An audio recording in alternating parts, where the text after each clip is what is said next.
3 മാസത്തെ രാഷ്ട്രീയ അനിശ്ചിതത്വത്തിനും തർക്കത്തിനും ഒക്കെ ഒടുവിൽ നടന്ന ഉൾപാർട്ടി തെരഞ്ഞെടുപ്പിലൂടെ ജപ്പാന്റെ പ്രധാനമന്ത്രി പദത്തിൽ ഒരു വനിത എത്തി. ജപ്പാന്റെ ചരിത്രത്തിലെ ആദ്യ വനിതാ പ്രധാനമന്ത്രി സനെ തകായിച്ചി. ഭരണകക്ഷിയായ ലിബറൽ ഡെമോക്രാറ്റിക് പാർട്ടിക്ക് ജൂലൈയിൽ നടന്ന തെരഞ്ഞെടുപ്പിലേറ്റ കനത്ത തോൽവിയുടെ ഉത്തരവാദിത്തം ഏറ്റെടുത്ത് മുൻ പ്രധാനമന്ത്രി ഷിഗരു ഇഷിബ രാജിവെച്ച ഒഴിവിലേക്കാണ് പുതിയ പ്രധാനമന്ത്രി എത്തിയത്. പ്രധാനമന്ത്രി പദത്തിലെത്തി ദിവസങ്ങൾക്കകം തന്നെ വിവാദങ്ങളിലും നിറയുകയാണ് തകായിച്ചി.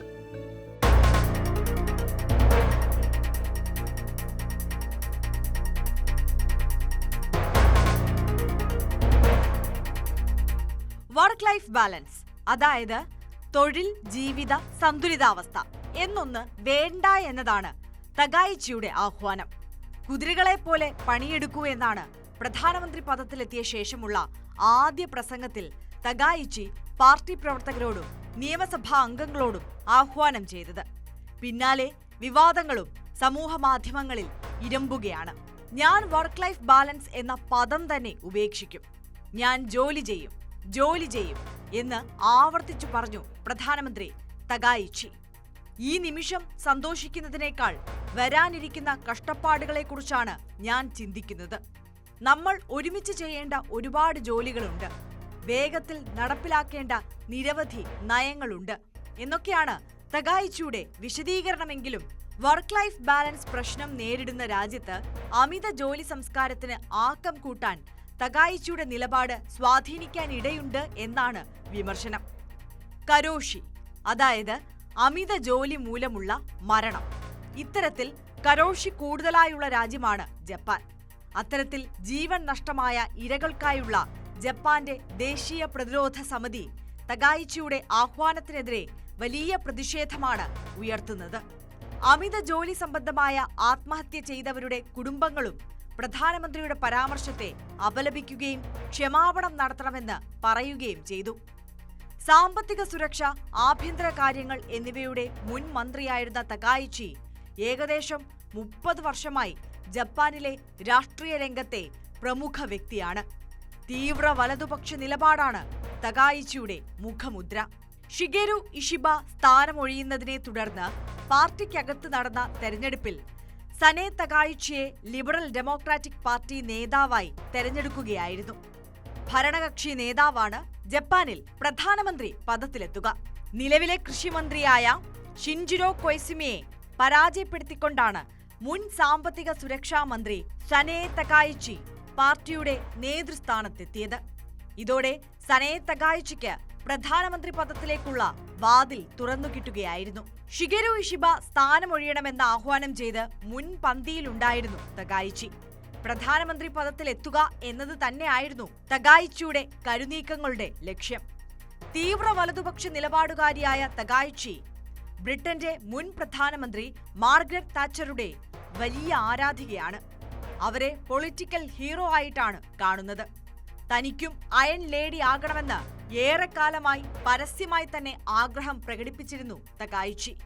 ഒടുവിൽ പാർട്ടി അസ്ഥിരമായ ഘട്ടത്തിൽ ചടുലമായ നീക്കങ്ങളിലൂടെ ജപ്പാന്റെ പ്രധാനമന്ത്രി പദത്തിൽ എത്തിയിരിക്കുകയാണ് സനെ തകായിച്ചി. അതേസമയം LDP പാർലമെന്റിലെ ഏറ്റവും വലിയ ഒറ്റകക്ഷിയാണെങ്കിലും ഇരുസഭകളിലും സഖ്യത്തിന് കൃത്യമായ ഭൂരിപക്ഷമില്ല. അതുകൊണ്ട് തന്നെ ഏതെങ്കിലും നിയമനിർമ്മാണ ബിൽ പാസാക്കണമെങ്കിൽ തകായിച്ചിയുടെ LDPക്ക് മറ്റ് പ്രതിപക്ഷ ഗ്രൂപ്പുകളെ സമീപിക്കേണ്ടി വരും. അതുകൊണ്ട് വളരെ ദുർബലമായ സർക്കാരാണ് തകായിച്ചിയുടെ നേതൃത്വത്തിലുള്ളത്.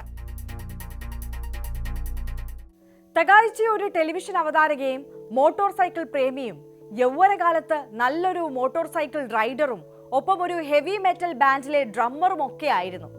വളരെ പ്രോഗ്രസീവ് എന്ന് തോന്നുമെങ്കിലും ഒരു പുരോഗമന സമൂഹത്തിന് ഒരു തരത്തിലും അംഗീകരിക്കാൻ കഴിയാത്ത നിലപാടുകളാണ് തകായിച്ചിയുടേത്.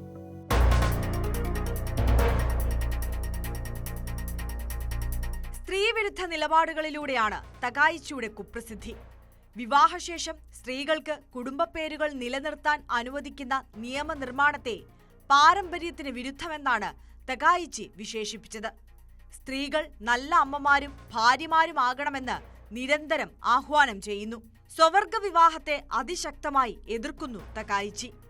സമാനമായ നിലപാടാണ് LDPയുടേതും. അതേസമയം ആർത്തവ വിരാമം കാരണം താൻ നേരിട്ട ബുദ്ധിമുട്ടുകൾ തുറന്നു പറഞ്ഞും തകായിച്ചി വാർത്തകളിൽ ഇടം പിടിച്ചിരുന്നു. സ്വന്തം ജീവിതത്തിൽ പ്രതിസന്ധി നേരിട്ടതിന് പിന്നാലെ സ്ത്രീകളുടെ ആരോഗ്യ പ്രശ്നങ്ങളെക്കുറിച്ച് സ്കൂളുകളിലും ജോലിസ്ഥലങ്ങളിലും പുരുഷന്മാരെ ബോധവൽക്കരിക്കണമെന്ന ആവശ്യവും അവർ ഉയർത്തിയിരുന്നു. തീവ്ര ദേശീയവാദിയായ തകായിച്ചി യുദ്ധത്തിൽ മരിച്ചവരെ ആദരിക്കുന്ന യാസുകുനി ദേവാലയത്തിലെ പതിവ് സന്ദർശകയാണ്. സൈന്യത്തെ ശക്തിപ്പെടുത്തുക, ഊർജ്ജ സുരക്ഷയ്ക്കായി ന്യൂക്ലിയർ ഫ്യൂഷൻ സാങ്കേതിക വിദ്യയെ പ്രോത്സാഹിപ്പിക്കുക, സൈബർ സുരക്ഷ ശക്തമാക്കുക, ജപ്പാനിലേക്കുള്ള കുടിയേറ്റത്തെ ശക്തമായി നിയന്ത്രിക്കുക തുടങ്ങിയവയാണ് തകായിച്ചി സ്വീകരിച്ച മറ്റ് പ്രധാന നിലപാടുകൾ.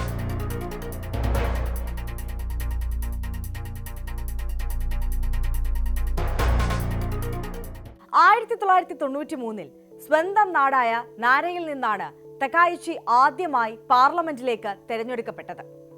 ഇപ്പോൾ പ്രധാനമന്ത്രി പദത്തിലടക്കം എത്തി നിൽക്കുമ്പോൾ ജപ്പാന്റെ ഭരണഘടന പരിഷ്കരിക്കണം എന്നതടക്കമാണ് തകായിച്ചി മുന്നിൽ കാണുന്ന ലക്ഷ്യങ്ങൾ. തീവ്ര വലതുപക്ഷ നിലപാടിന്മേലുള്ള വിവാദങ്ങൾക്കും രാഷ്ട്രീയമായ അസ്ഥിരതയ്ക്കുമിടയിൽ എത്ര നാൾ തകായിച്ചി ജപ്പാന്റെ പ്രധാനമന്ത്രി പദത്തിൽ ഇരിക്കും എന്നതാണ് ഇനി ആകാംക്ഷ.